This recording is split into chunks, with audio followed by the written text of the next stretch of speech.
cold hills, grey mist. The Scottish Highlands, one of the loneliest places in Europe. A desolate wilderness of rock and heather, providing refuge for many rare wild creatures. And one bird in particular, a very special bird, one of the world's most spectacular hunters.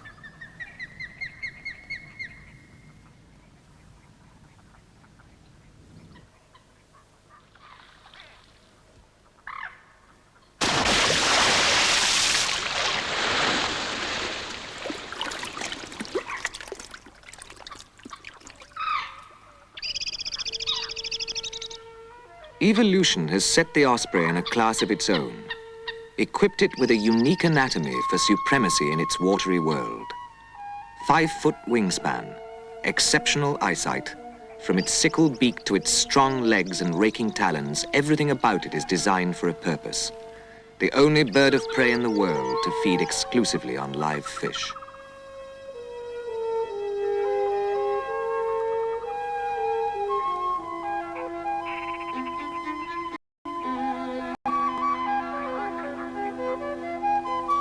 The osprey is a bird of all climates, at home in every continent, from the Arctic to the equator.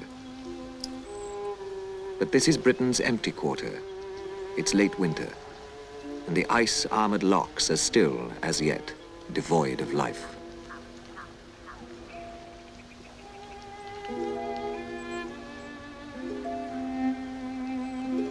But the pull of the osprey's ancestral breeding haunts cannot be denied. Already the mountain hares are losing their winter camouflage. Spring is coming, and a wild music rings out over the piebald hills.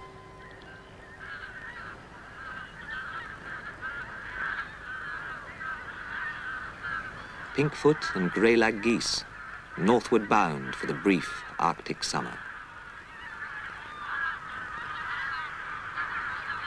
It's a time of change, of ebb and flow between the seasons, a time of movement and great migrations, as it has been since the Ice Age shaped these hills.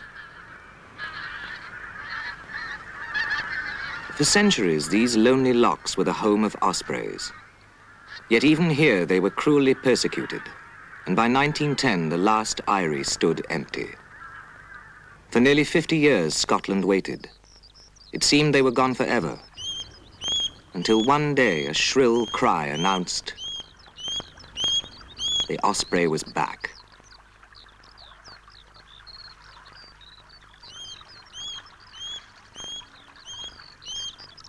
The nest sites are traditional, passed on from generation to generation.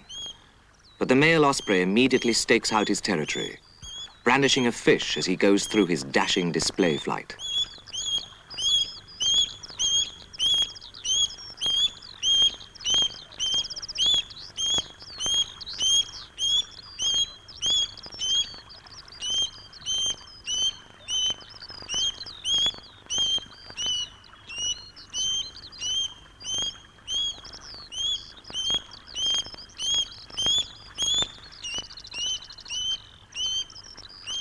The sky dance of the male osprey also serves another purpose. Ospreys usually pair for life, but his mate may have died on the grueling journey north. So the call serves to attract other females as it echoes through the snow-covered mountains.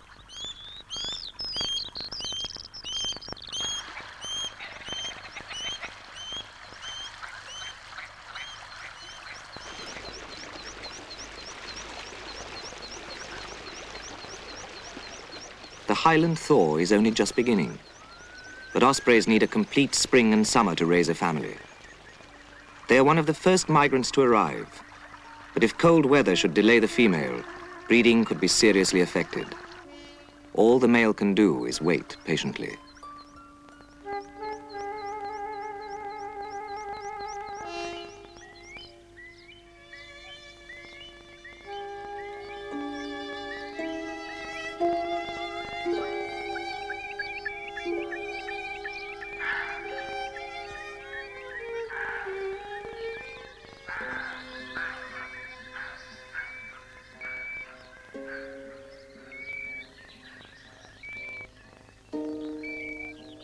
As the osprey keeps his solitary vigil, other birds have already begun their breeding cycle, and the cold lockside dawns echo to the strange sounds of squabbling blackcock.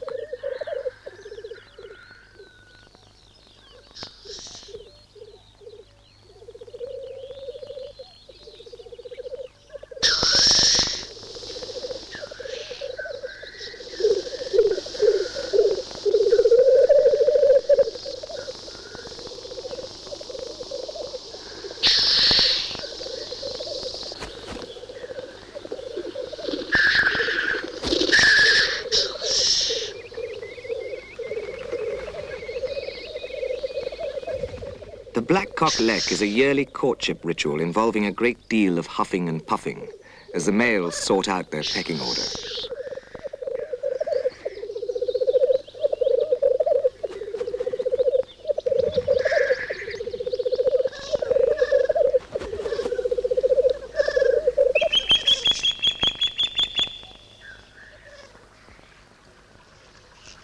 The sounds of their skirmishing will drift across the loch long after the female osprey's arrival, merging with her own urgent calls.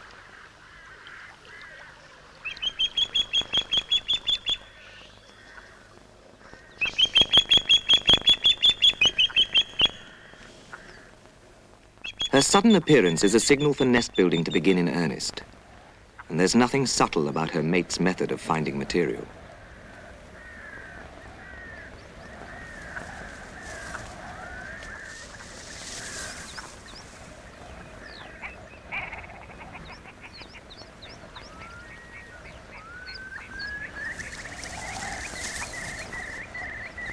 Unfortunately, this smash and grab technique doesn't always work. The nest site has been used many times before, and all the likeliest sticks have been snapped up in previous years.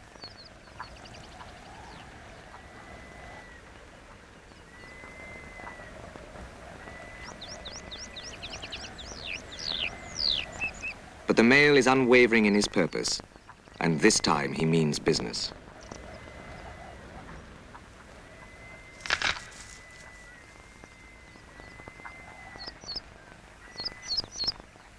The female also collects material for the treetop nest, but ospreys are equally at home on Mediterranean cliffs, Australian beaches, even suburban New York. But this wind-blown pine is a typical site for European ospreys, and nowhere else in the world do they arouse so much interest as here in Scotland. Each year, their return from Africa is given superstar coverage by the national press and television. The most famous pair, at Loch Garten, have been visited by close on 1 million people. And it's easy to see why 3 prime ministers and most of the royal family have enjoyed this unique spectacle.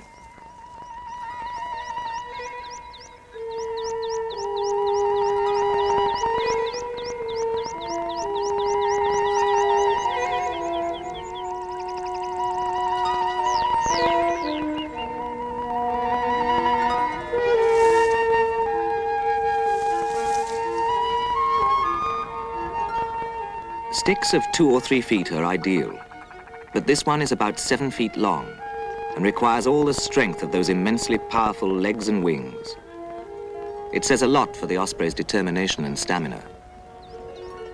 It will take both birds a fortnight of fetching and carrying to complete their enormous eyrie. By the time it is finished, it will be one of the largest nests in the world, 3 feet deep and as big as a double bed.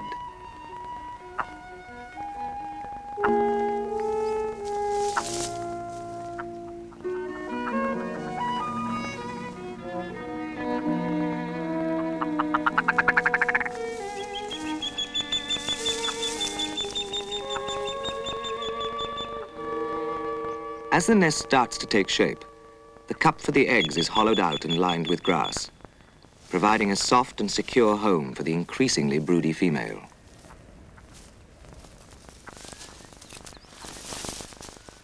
One by one, the sticks are woven into place to withstand the wild Highland gales. A sudden storm can destroy a nest overnight. But the fact that ospreys are here at all after 50 years' exile is truly remarkable. The Royal Society for the Protection of Birds was determined that the first pioneers should survive and organized round-the-clock guards at the nest site. The result is one of the classic success stories of nature conservation. The original Loch-Garten pair having provided the nucleus of more than 20 pairs now breeding in Scotland. But unlike the much publicised Speyside Eyrie and another in Perthshire, the rest are kept secret.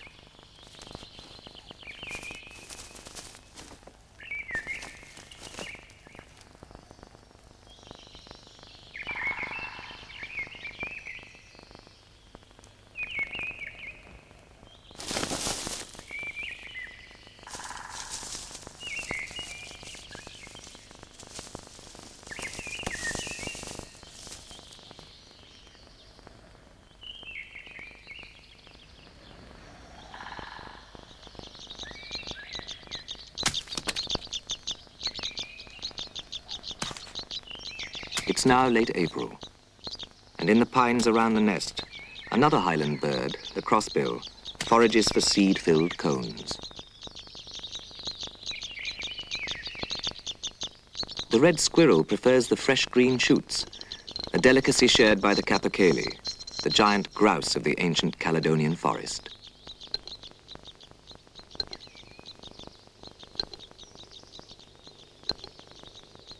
The huge cockbird prepares to defend his territory against another aggressive male.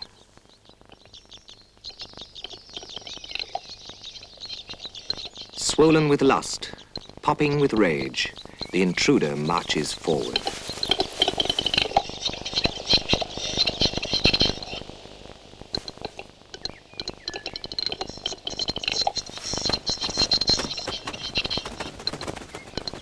The dominant male must chase off his opponent, for it is here that he hopes to attract the female, and they always select the most impressive performer.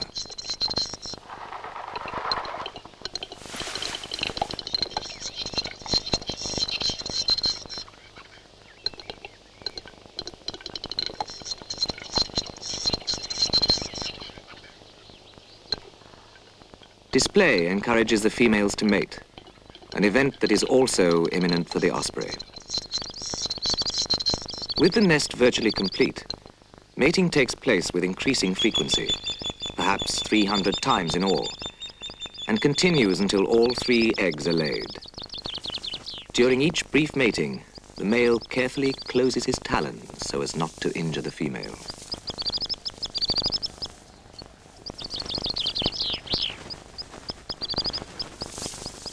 Two eggs have already been laid. The last one will arrive tomorrow, but incubation has already started.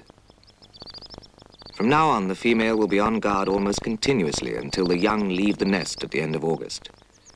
But that is 4 months away. And as the last chilly days of April give way to the first real touch of spring, the autumn seems a long way off.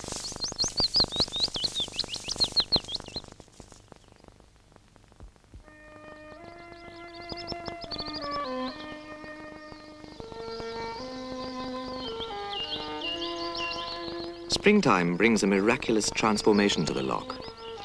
In place of ice crystals, marsh marigolds and mallard ducklings.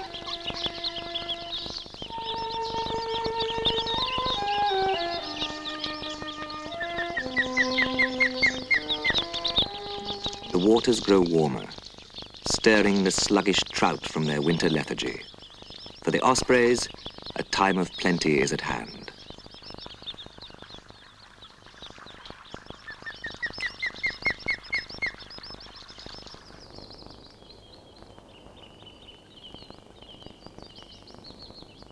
With the female sitting tight, it's the male's task to hunt.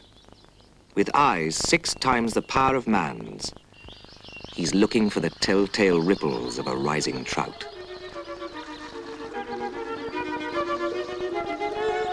Surprise is his ultimate weapon. And at the last moment, he hurls his talons forward for the kill.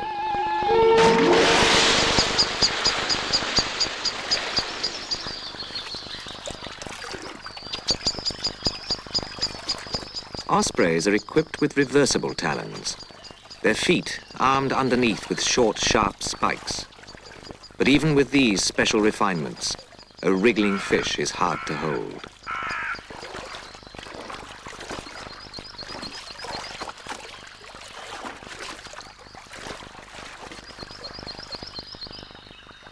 Another special feature of osprey anatomy, the incredibly flexible carpal joints. The elbows in those majestic wings which give the bird extra power to pull clear of the water.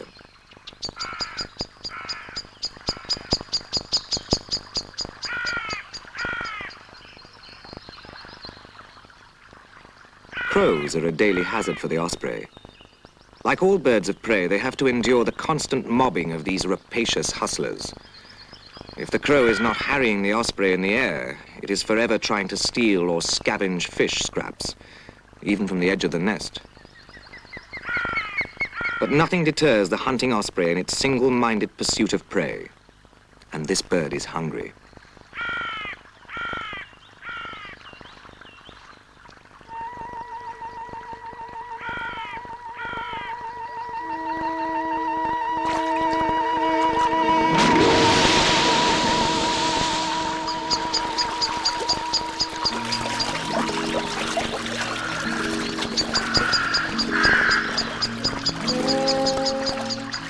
A devastating crash dive, and this time there's no escape from those terrible talons.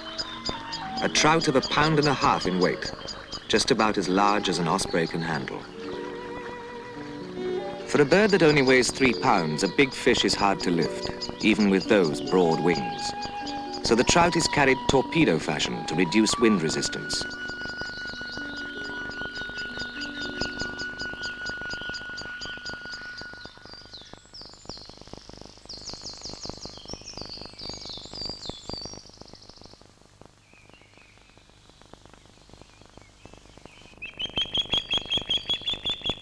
Before delivering the fish to the nest, the male usually takes it to a favorite perch. But the sight of him tucking into fresh trout doesn't please the female.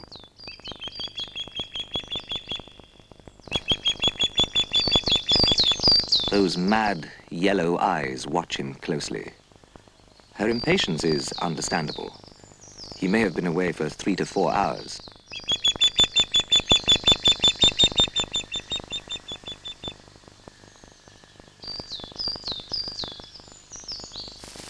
But she always gets her share in the end, and once delivered, takes her meal to a nearby perch.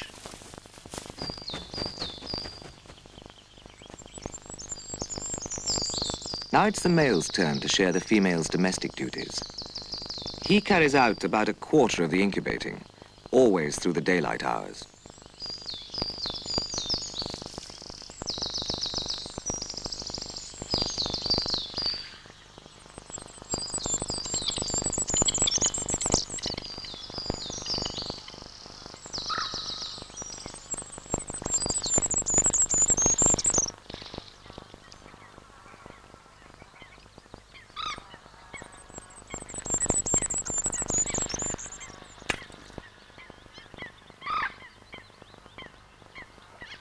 Other families on the loch are already growing up. But for the ospreys, the mysterious alchemy of incubation will last right through May. As the drowsy days lengthen into summer, the increasing heat takes its toll. Life gets tedious. The inactivity long and laborious.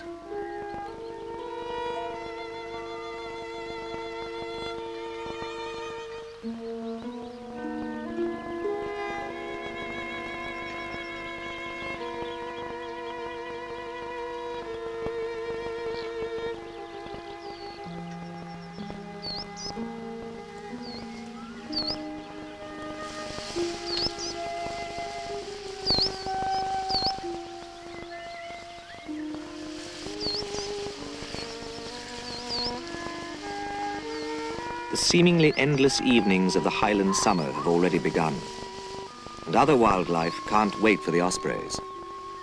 Only 32 days after laying their eggs, the crested tits are fledging.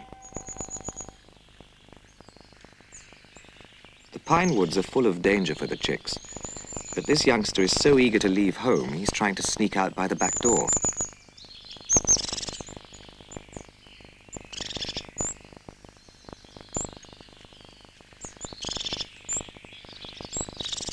The tits raise their family in the peeling bodywork of a patriarch pine, excavating a snug hollow behind the flaky bark.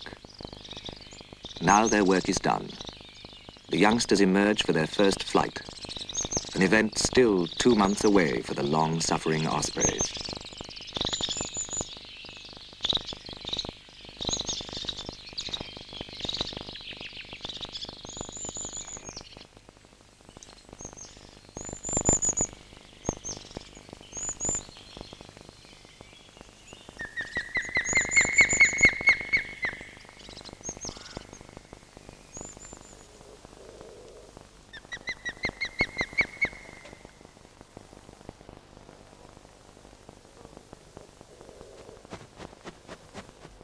The first week of June, and within the eyrie a new life is just emerging.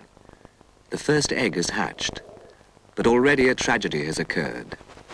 One of the 3 eggs has failed. The cause? Pesticides.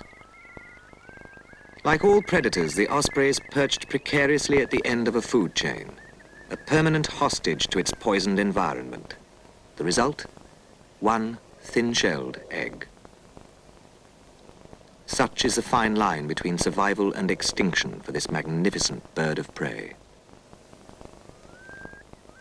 Setbacks are many, but with a growing family to feed, the male must range farther afield.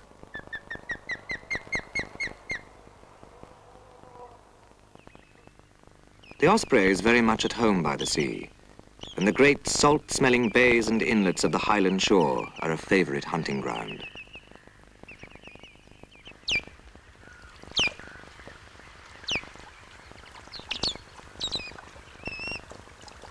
Those ospreys that have lost all their eggs or young, even those idling through from Scandinavia, gather in such places on their way south, for fish are abundant. As the tide creeps in under the distant hills, the osprey watches for flounders moving up on the flood to feed on lugworms in the shallows.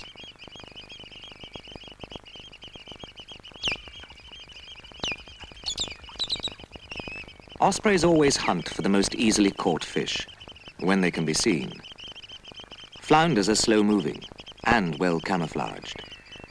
But as they nudge at the bottom for worms, they release a tiny puff of mud, a smoke signal that tells the hovering osprey where the fish are feeding. It's an effective technique, but constant hovering burns up a lot of energy. So in rich feeding areas like this, where several ospreys are gathered, they have a communal hunting system. If one bird strikes lucky, the others home in and fish close by.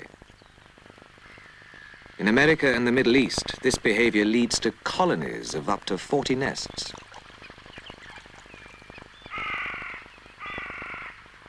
But there are limits to being good neighbors, and this osprey has no intentions of giving up its regular perch for anyone.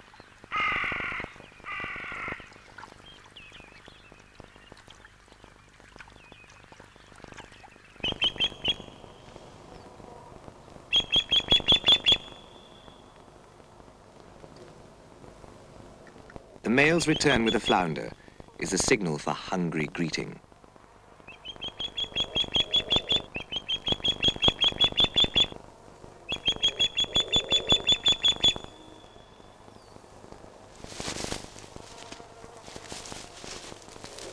The female is impatient, but the male, having carried the fish 12 miles back from the estuary, is a little reluctant to give up his catch.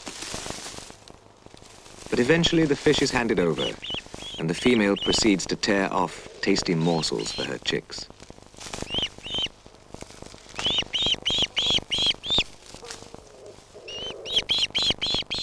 The second chick hatched within a couple of days of the other. Now they are 3 weeks old and very peckish. The chick's somewhat reptilian appearance contrasts oddly with the tenderness of the female's maternal instincts.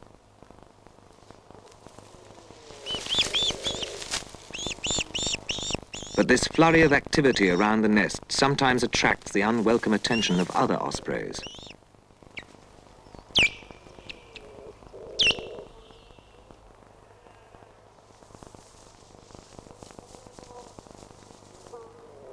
If the intruder approaches, the female becomes anxious and protects her brood with mantled wings.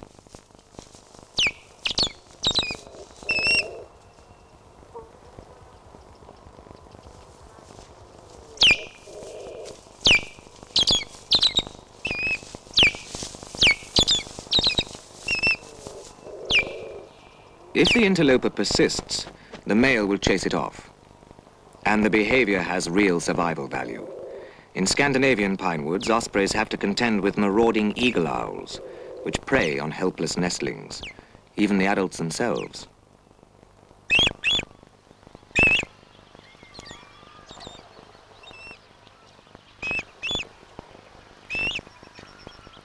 As Scottish ospreys increase, intrusion becomes more frequent.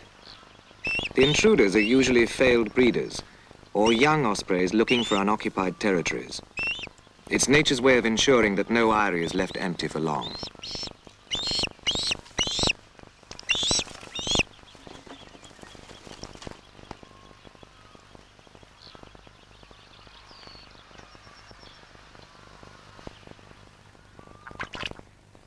In high summer, the northern nights are brief, and the male hunts long into the evening.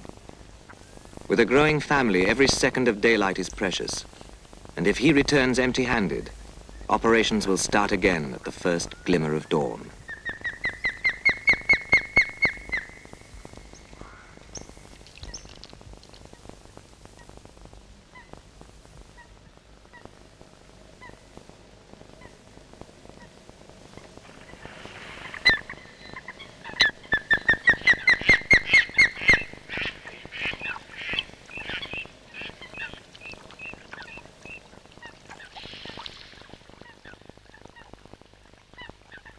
First light, and a flat calm. So the male changes his tactics and hunts from a handy tree.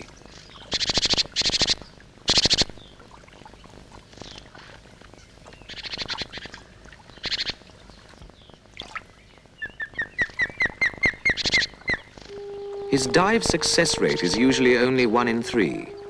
If he fails, he must try again, however long it takes.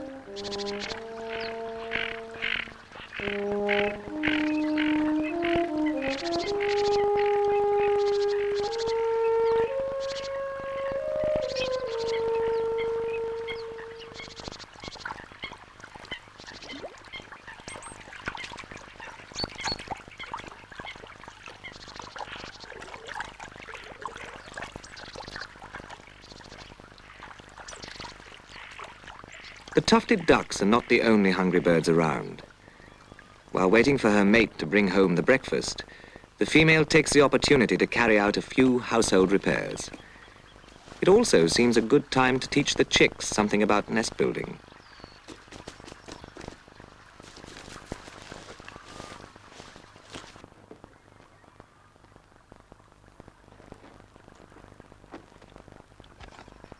They are now 5 weeks old. Demand for fish is at its peak, and the male will be immersed in water many times each day.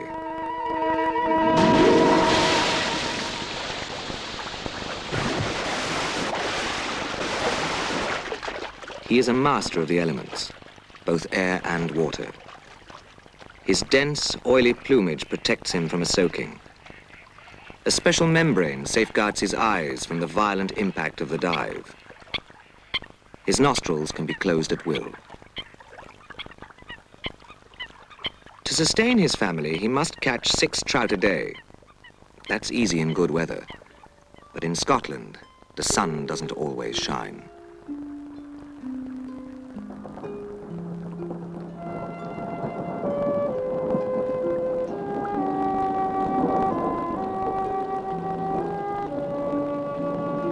The male takes shelter, and the chicks go hungry. With rain hammering the surface of the water, he is unable to see the prey. Fishing is impossible. Bad weather can be a serious threat to young ospreys. A cold chick is a dead chick, and the bedraggled female tries to keep them dry as best she can.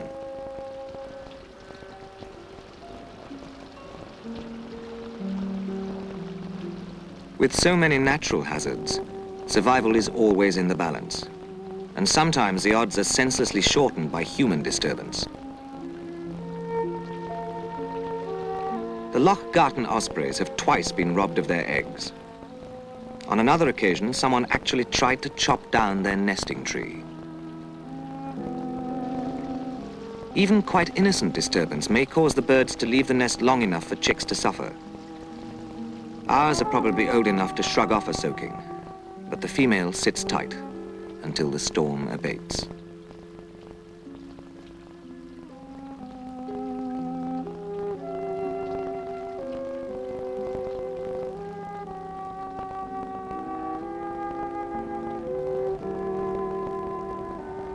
As soon as the rain has stopped, the male wastes no time in setting off to fish.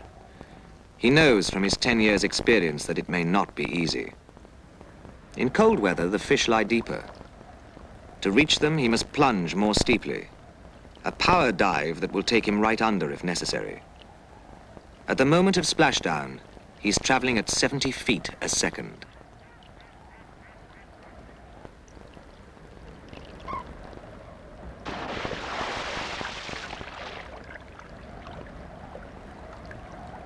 Scotland never has been a happy hunting ground for the osprey. Europe offers a choice of 28 prey species. Scotland, only 6 or 7. The fishing can be poor, but one thing is changing all that.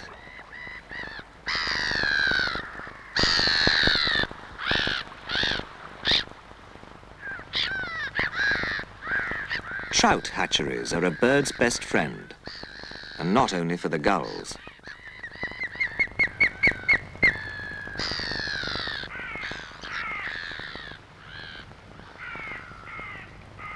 It's no accident that the resurgence of the Scottish ospreys has coincided with the restocking of lochs for trout fishing tourists. And the hatcheries are an additional bonus for any fish-eating bird.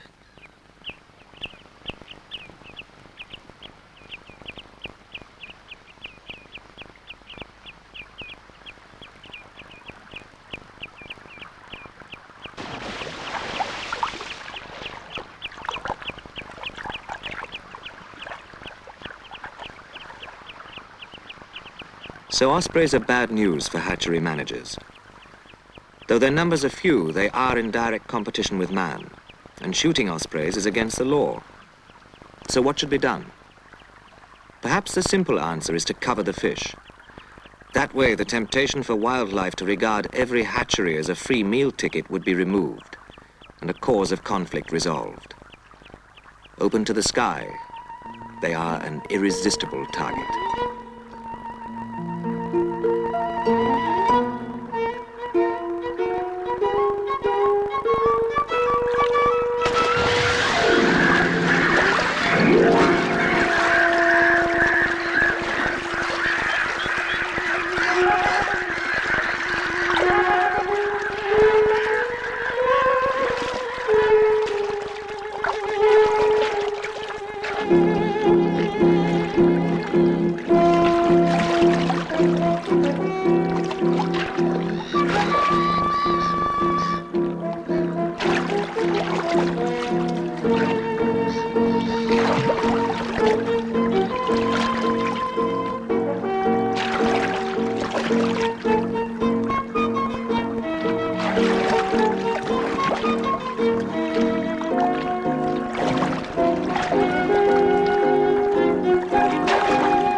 Rainbow trout have a much higher nutritional value than any other prey in Scotland. Without them, there would be fewer ospreys.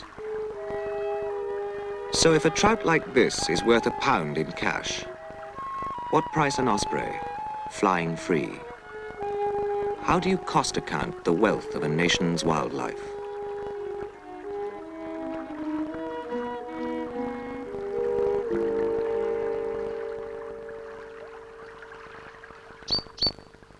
The young are now full grown. It is 8 weeks since they hatched, and they're fully feathered. They are even old enough to feed themselves, but pickings are lean, and they fill in with leftovers between meals. With ospreys, little is wasted.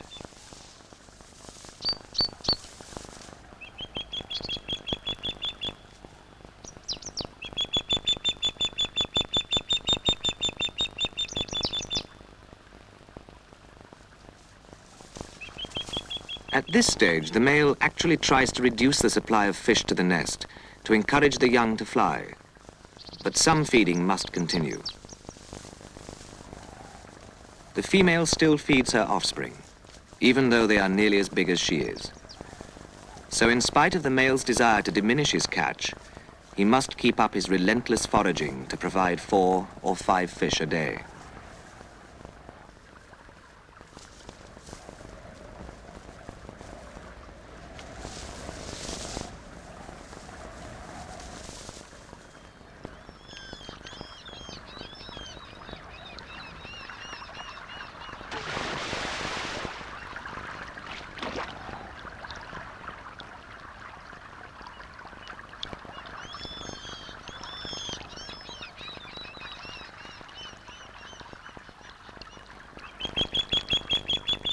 Mid-August, and the young birds watch with great interest as the male tries to coax them into the air.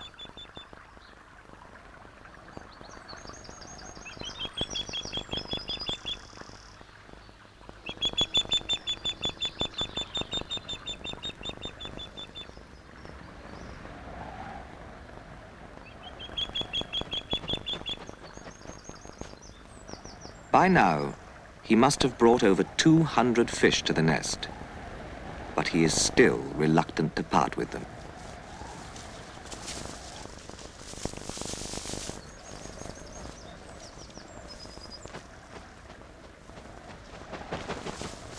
The young are ready to fly and have been ringed to tell us more about their problems of survival on migration. And there are all kinds of perils lying in wait. Of the 12,000 ospreys in Europe, a quarter will perish on the hazardous journey south. Every autumn, in Italy alone, 1,000 are shot. Even before they can fly, they are in danger. If a sudden gust should catch them off balance, they could be blown to the ground and devoured by foxes. It's a tense moment, but finally, he's free. Independent of the nest at last, but carrying a scrap of fish with him, just in case. For a first flight, it's quite impressive, but landing still requires a bit of practice, especially with only 1 foot.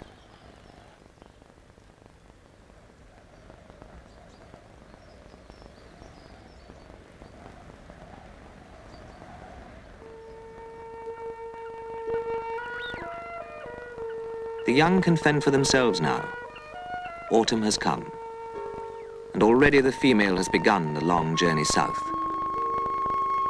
Soon, guided only by instinct, each youngster will follow, charting the great unknown continents alone.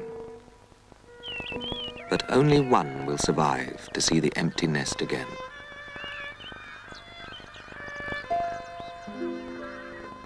As the wild geese return from the Arctic to yelp a warning of winter's coming, the last of the young ospreys leaves the eyrie which has been its world for the past 3 months, to pursue its parents down the great, immemorial skyways to the sun, a 3,000-mile flight to Africa.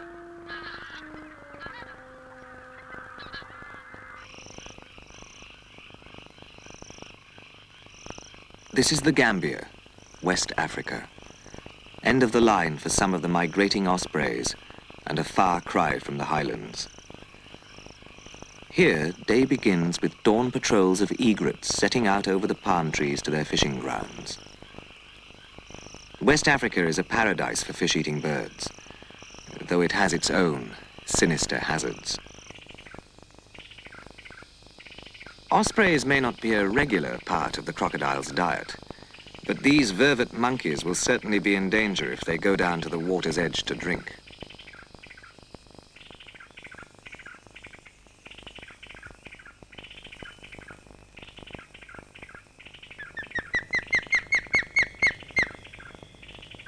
After the 2-month journey from Scotland, the ospreys quickly adapt to their new tropical home. They arrive in late October. It's the dry season, and the adult ospreys will rest here all winter. The youngsters even longer. They will share the malachite kingfisher's haunts until they are 2 years old, finding easy fishing in the pools between the baobab trees.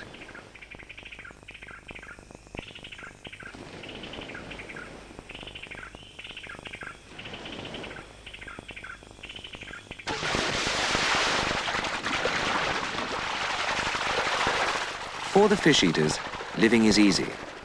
There is food for all in the mangrove creeks, and tinier titbits for the common sandpiper, which also breeds in Scotland, but is as much at home with the fiddler crabs.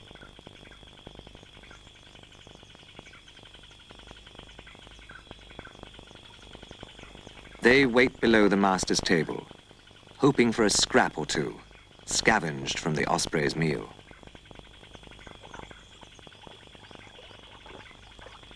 Ospreys have been known to eat crabs, the sandpiper also when he can, but mullet is a more satisfying feast.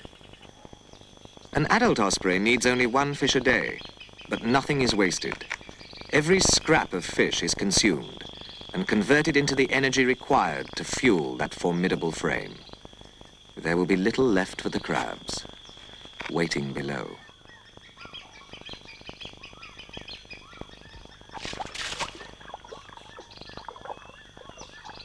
This, then, is the mysterious world of the mangroves, a habitat of vital importance to the ospreys.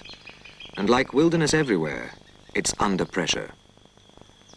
In many parts of Africa, large tracts of mangrove swamp have been cleared for agriculture, understandable in developing countries where hunger is an ever-present nightmare. What is far more disturbing is the highly questionable practice of sowing the seeds of silent spring in the Third World by selling pesticides banned in Europe. Happily, some of West Africa's most important mangrove swamps are now protected, for the benefit of man and wildlife together.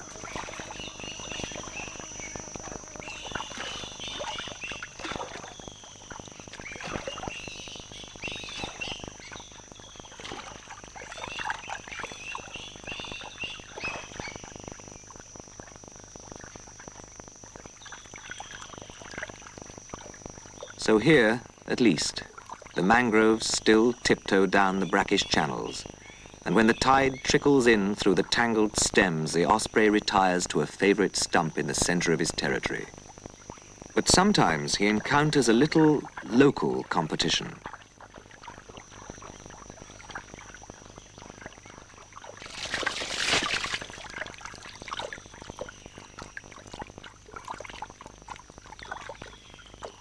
A haul of mullet, highly esteemed by the Gambians as a fish with a high nutritional value, second only to the flying fish, the osprey's favorite prey. So the osprey catches mullet in the mangroves at high water, flying fish at sea when the tide is out.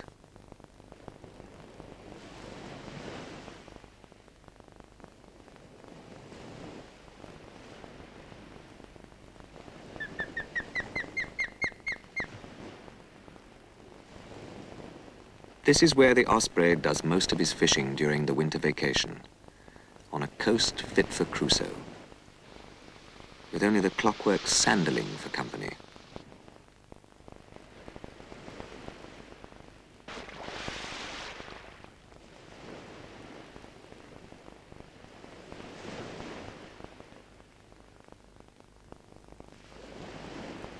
Flying fish abound in these warm Atlantic waters, and the clarity of the tropical sea makes them easy to catch as they bask or feed on plankton just below the surface.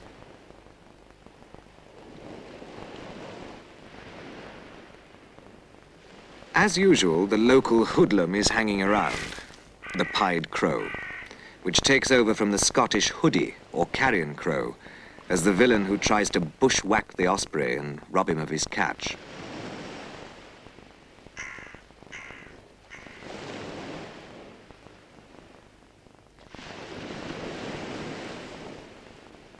Nobody loves the crow, but the osprey is greatly admired by the local fishermen.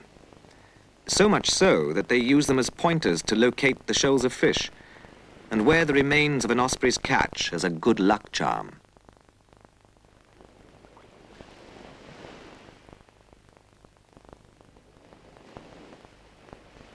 Competition from the local fishermen is minimal, but just over the horizon looms a much more serious threat. Russian trawlers, using vacuum cleaner methods, ruthlessly mopping up the offshore fisheries. And that could soon put pressure on the inshore fishermen to increase exploitation of the waters where the ospreys feed.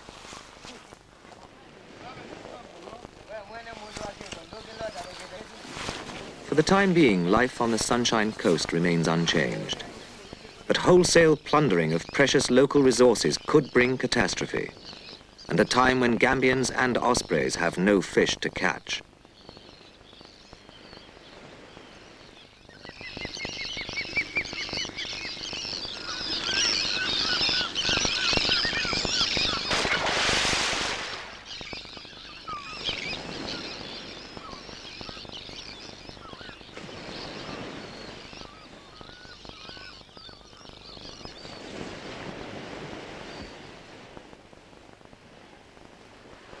Meanwhile, Africa continues to offer an idyllic existence in the sun. It's still a mystery why the ospreys leave at all. They should remain to breed. Instead, they forsake the gentle Gambia for a month-long odyssey many will not live to complete.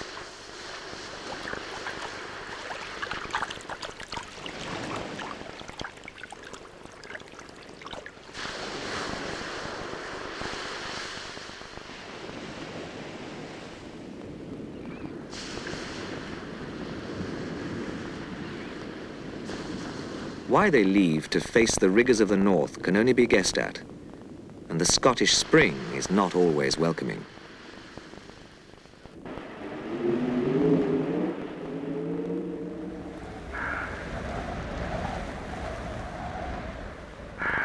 But in spite of the blizzards and the perils of the journey, it's Scotland's good fortune that the ospreys still answer to ancient instincts. It's almost as if, like the wild Highland stag, they are drawn to places which are akin to their own fierce spirit.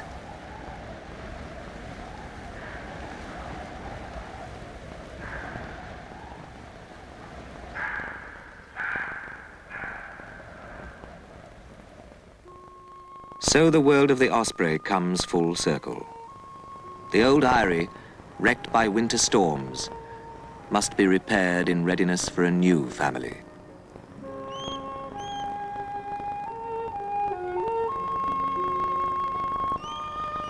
It is a story as old as time, but this tale has a ring of hope. Globally, the osprey is doing well, and in Scotland, though its numbers are low, it is protected and increasing.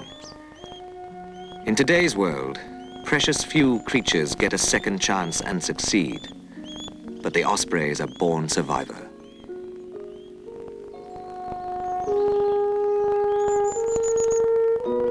So often we are driving nature out, but given goodwill and understanding, how willingly, how joyfully it responds and enriches.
migrating swallows dance above the sun-drenched waters of a reed-laced world.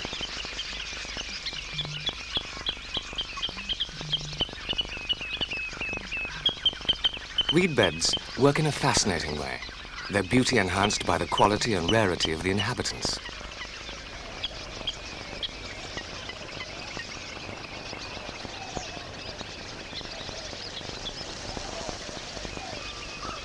In Britain, breeding marsh harriers cling to a reedbed existence. And the bittern occasionally emerges from its secret world.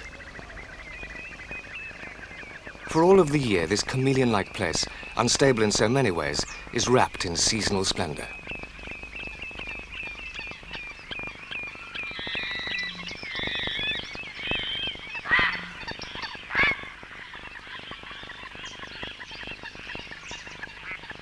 Early morning.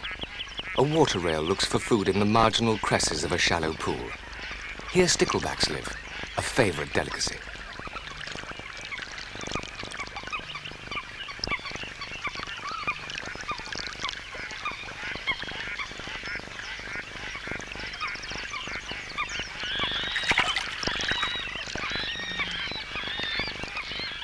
The rail will later retreat to the dense forest of reeds, unseen, but identified by its screaming call.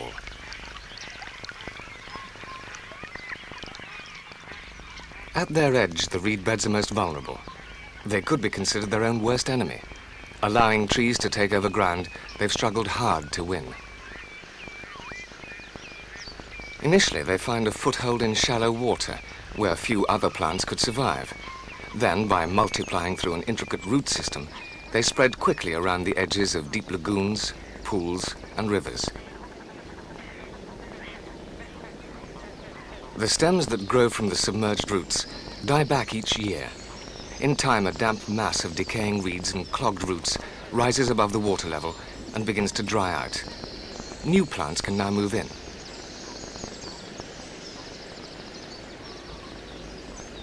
Early settlers include alder, sallow, and buckthorn.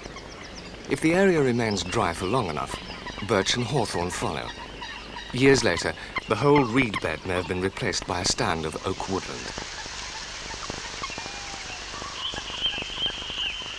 In spite of its botanical transience, the scrub-infested edge of a reed bed forms a vital habitat for breeding birds. The grasshopper warbler, newly arrived from Africa, sprays a ratchet call across its territory.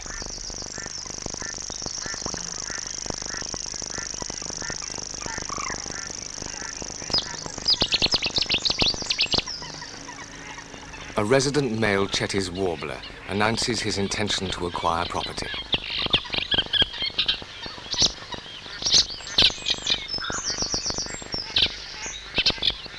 The reed warbler has arrived, and although it will feed in the scrub, it comes as a new neighbor for the bearded tit, one of the few birds actually locked into a reed bed existence throughout the year.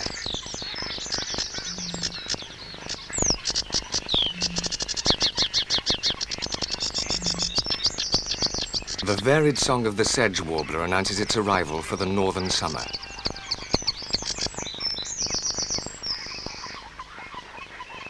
Warm days of late spring encourage the splendor of flowering hawthorn trees to hem in the reed bed. Their snow-white response to the season of growth contrasts with the reed mace, still struggling to find a colorful escape from winter. Last year's reed heads have lost most of their minute seeds, blown by the wind to fresh pastures or consumed by bearded tits in their struggle to survive the winter months. Throughout winter, the root system remained active, producing shoots beneath the water, but now the green stems thrust upward, bearing fresh flower heads.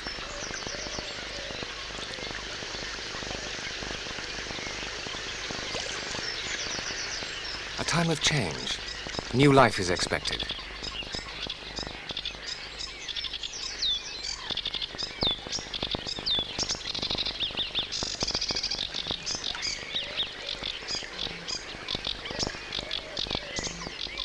The caterpillar of the drinker moth, so named because of its partiality to a drop of morning dew, is tempted to emerge from its winter lethargy by the increased warmth and longer hours of daylight.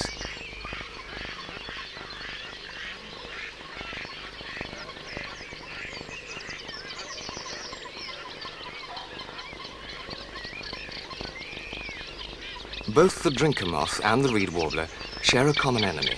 To the moth, a predator who can deal with its protective hairy coat.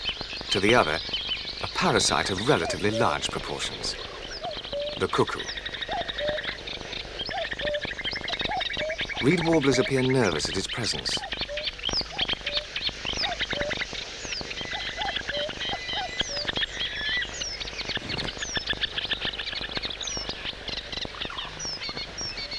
The reeds may offer dense protection for nesting birds, but the cuckoo will watch patiently for the moment to steal in and lay its own egg alongside those of the other bird.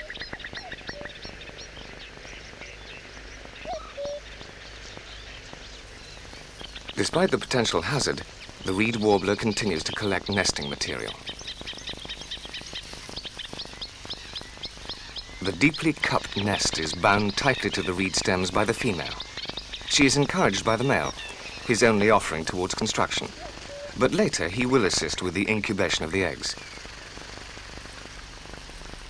She collects dry grasses and strips of dead reed, a task often involving lengthy journeys away from the reed bed. A shortcut is to steal from the nest of a neighboring bird, or perhaps from one of the makeshift nests that these birds have a habit of building, some say to confuse the cuckoo.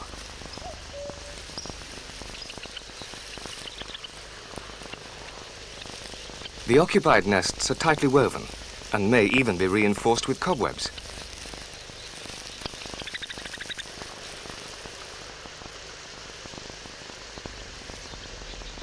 Four blotched eggs, and one of them could be a cuckoo's.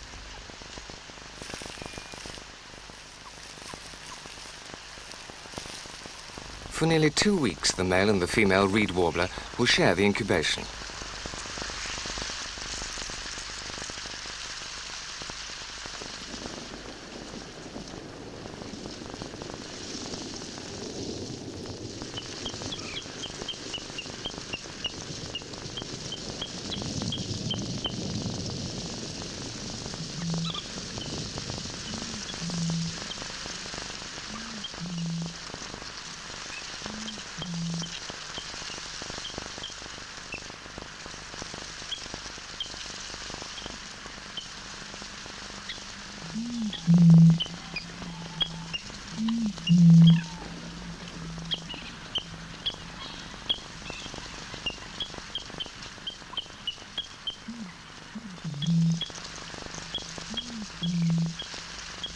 Male bitterns boom from very early spring to July, the months that the females shoulder all the responsibilities of nest building, incubating, and rearing the young.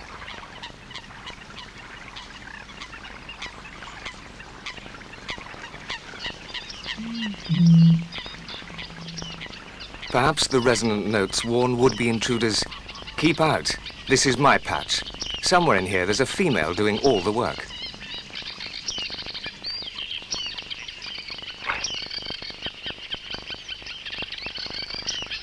To satisfy the young bittern's hunger, the female goes off in search of small fish, an appetizing introduction to the variety of food available in the reed bed. Later the young will progress to eels, frogs, and toads, and possibly the young of moorhens or coot.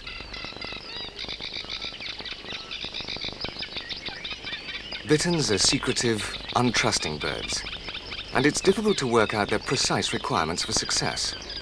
Some will fly as much as a mile from a reed bed to feed, whilst others may remain in the reeds and not establish breeding territories. At the turn of the century, the bittern was extinct as a breeding bird in Britain, but after natural recolonization from the continent, numbers climbed to almost 100 pairs, but more recently have declined to around 50. There seems to be no straightforward explanation for this, although natural succession to drier conditions may be a cause.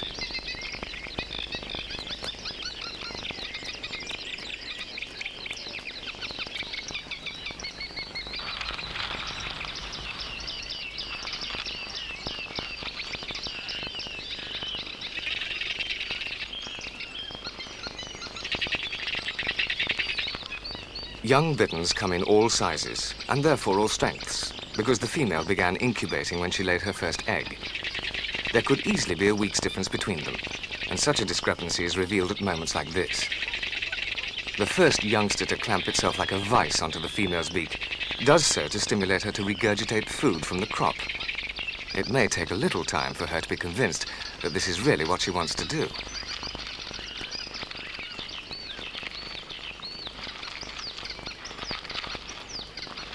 At least one of her young is satisfied, but there are other hungry mouths to be attended to.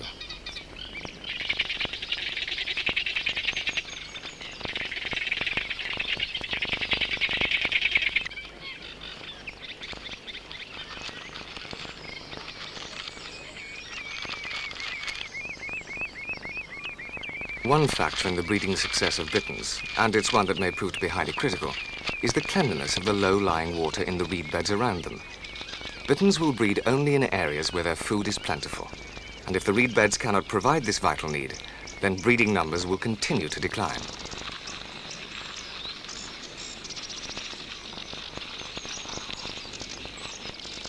The Royal Society for the Protection of Birds currently owns and manages reed beds supporting half the breeding bitterns in the British Isles. If levels of pollution are kept tolerably low and more clogged ditches are opened as fresh feeding grounds, it may still be possible for bitterns to survive in reasonable numbers. But due to the drainage of suitable habitat, their chances of reaching the high levels of a few hundred years ago are very slim.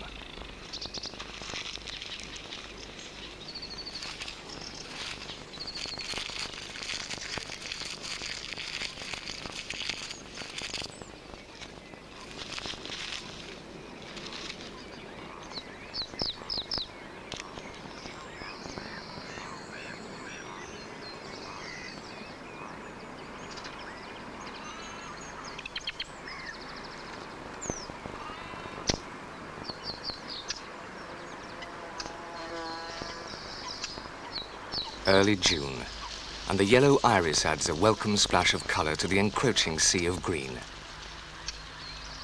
Here at the dry edges where the reed is tainted by invading scrub plants, the female reed bunting approaches her young.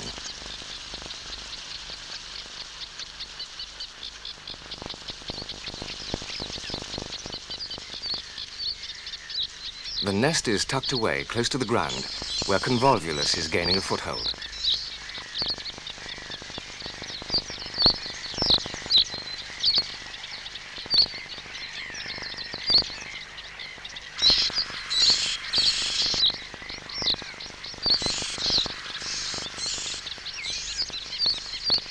By mid-June, the yellow traces of last year's reeds have almost sunk beneath a wealth of new shoots.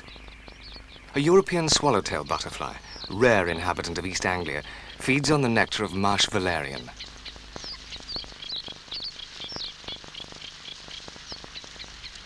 At the edge of its European range, this butterfly survives because of the milkweed, on which its caterpillars are totally dependent for food.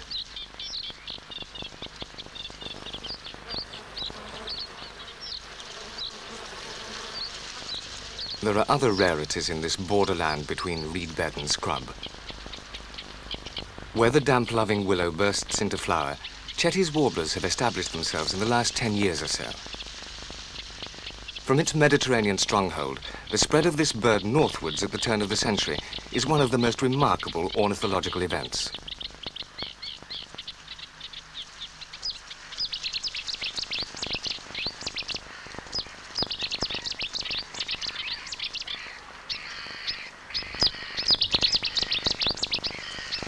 Rival males vie for territorial rights, the calls of one answered by the vigorous tail flicking of another.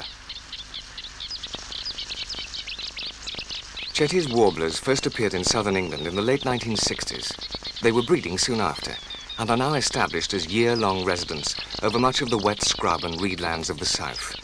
They've proved to be vigorous colonizers.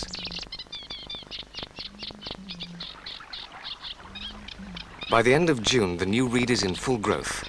It rises from the water like an impenetrable wall, slender columns giving shelter and concealment.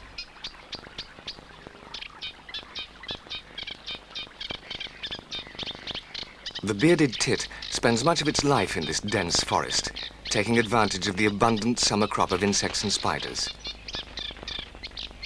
Possibly for the second time this season, it has young to feed, tucked well out of sight in their reed fabric nest.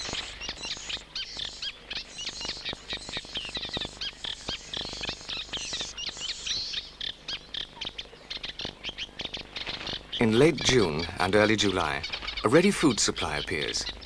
The caterpillar of the twin-spotted wainscot moth. The larvae have grown safely inside the reeds, eating the central pith until ready to pupate. Then, having burrowed out near the top of the stem, they crawl downwards and hide in the litter below. Those that make the journey this far will emerge as adults during August. Many are not so fortunate. They form an important addition to the diet of young bearded tits.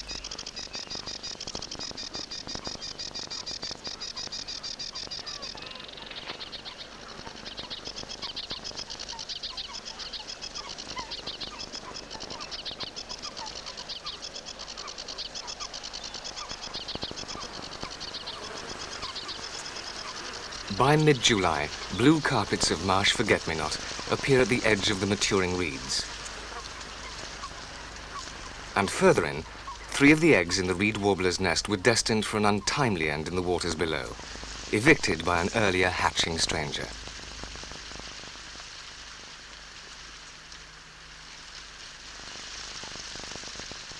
The female cuckoo has made her mark. And now the adult reed warblers must work round the clock to satisfy the endless demands of their foster child. Their parental response to a begging mouth is too strong for them to abandon a monster, which to us is obviously not of their creation.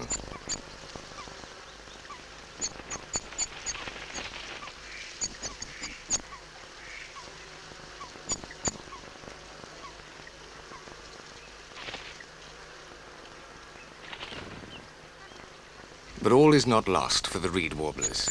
They are particularly long-lived, and over the years they will continue to feed any occupants of their nests. When they avoid the eagle eyes of the female cuckoo, it will be their own young who embark on the late summer migration from the depths of the reed bed.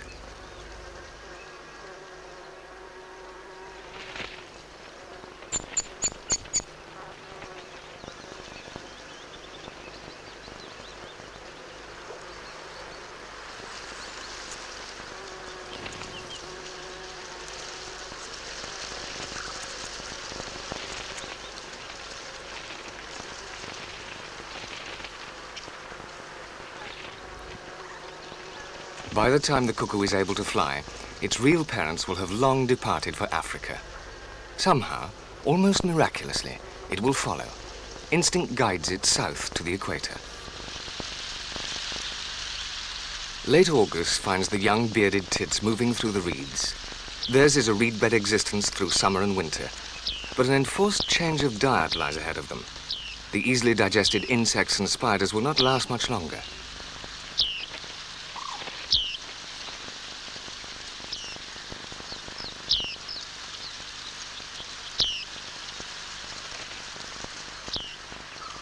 At this time, the reeds begin to undergo internal changes.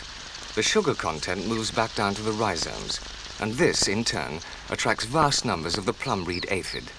Their fine, piercing mouthparts penetrate the reed and siphon off the sweet sap. The aphids arrive in such large quantities that sedge warblers rely on them totally as a fat-building source, sustaining them on their unbroken migration to Africa.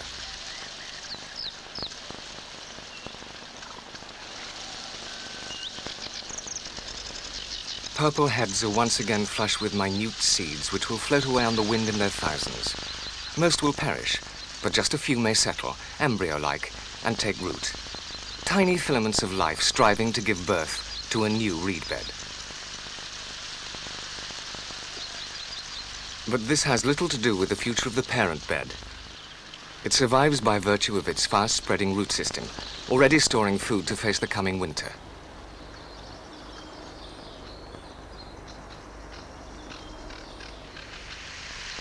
The transition is abrupt. Green has once more become yellow, and now, in places, white, as the first snowflakes settle on the feathery traps held aloft. Summer visitors have gone, and only those birds with some inbuilt resistance to a temperate zone winter can survive here now.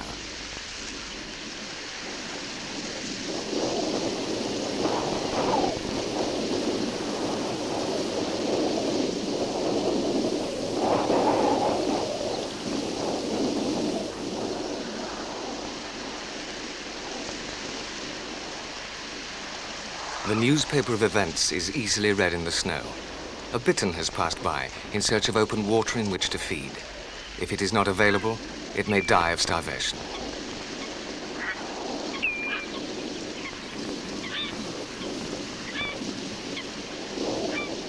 Fortunately, this is a fate held in store during only the severest of winters. The birds that stay behind do so because they're adapted to survive the average conditions, those concerning temperature and food availability, that a reed bed existence imposes on them during the winter months.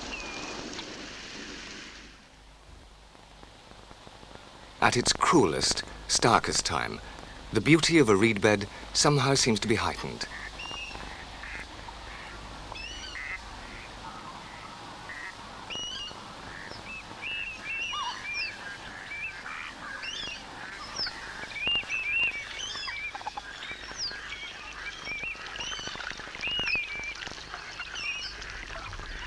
Ice-free waters in the very heart of the reed bed attract wildfowl in large numbers, and despite the economy of life in winter, teal are undergoing the preliminaries of courtship.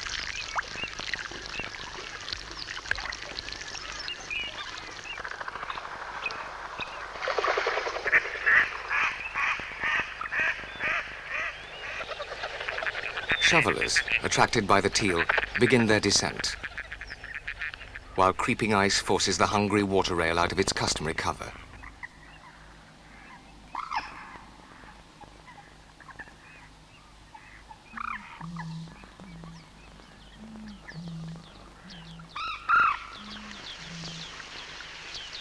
In the heart of the reed bed, the bearded tit families have flocked together. With their insect food completely gone, or at least too well hidden for them to find, they harvest their share of the plentiful seeds that each reed head produces.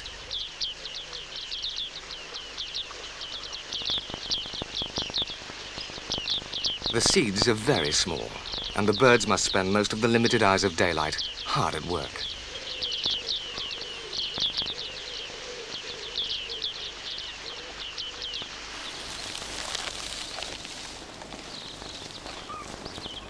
But man also has an interest in reeds. The traditional art of thatching requires certain areas of reed bed to be managed for this purpose alone. Commercial reed beds are cut and cleared every year or two to keep the growth straight and strong. Hardly any reed cutting takes place before early January, when the frost has killed the leaves and they've fallen to the ground, leaving the raw material of thatching standing in thick, accessible groves.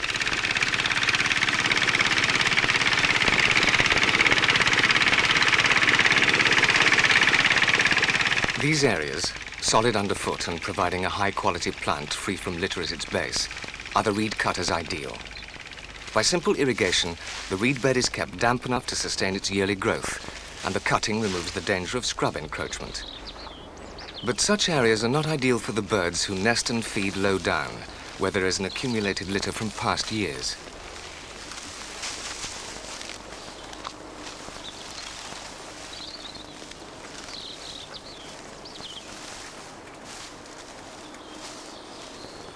There need not, however, be too much of a conflict between conservationist and cutter. Much of Britain's reed is confined to protected reserves, and it's managed in such a way as to keep it both ideal and more permanent for birds.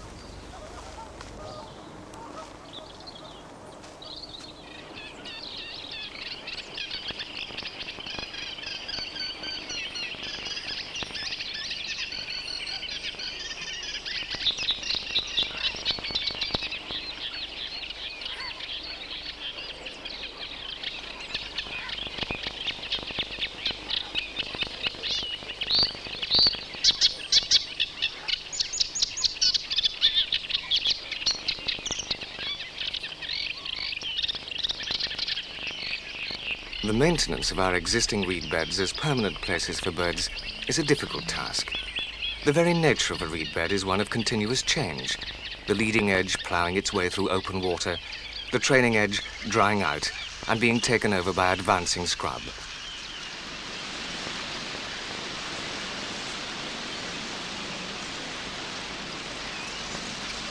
Halting such a powerful process in its tracks will be complicated and expensive. And yet, if we are to maintain valuable communities of wildlife, it must be attempted. Only then can we hope to ensure the survival of such rarities as the marsh harrier, a bird of delicate and graceful charm, whose continued existence depends almost entirely upon the future of our secret reeds.